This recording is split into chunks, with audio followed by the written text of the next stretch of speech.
नमस्कार मित्रांनो, मी तुमचा ओमी आणि आज मी सकाळीच निघालो आपल्या शेतावरती. शेतावरती गेलो आणि पहिले आपले कणसरीचे गोंडे बघितले. आत्ता कणसरी 2-3 दिवसामध्ये कापायला येईल आणि जाऊन वरई बघितली. वरई सुद्धा झाली तयार आणि कुळीत बघितला, पण कुळीत तर अजून खरंच खूप हिरवा होता. त्याच्यामुळं काय अजून त्याला टाईमच आहे आणि जोंधळे बघितले. जोंधळ्याला सुद्धा टाईमच होता आपल्या. खुरासनी पण एवढ्या 7-8 दिवसामध्ये येईल कापायला.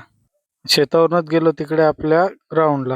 ग्राउंडला जाऊन बघतो तर काय पवनने घेतलेलं गवत कापायला. त्या दिवशी गवत कापायला तर पाऊस चालू झालेला.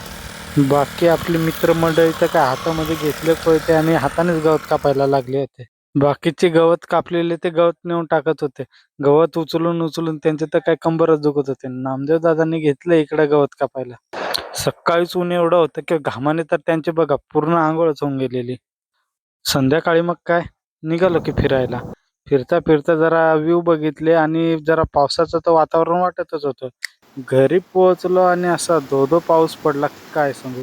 असं चांगलं भात आलेलं उभं होतं आणि पावसामुळे पूर्ण झोपूनच गेलं ते.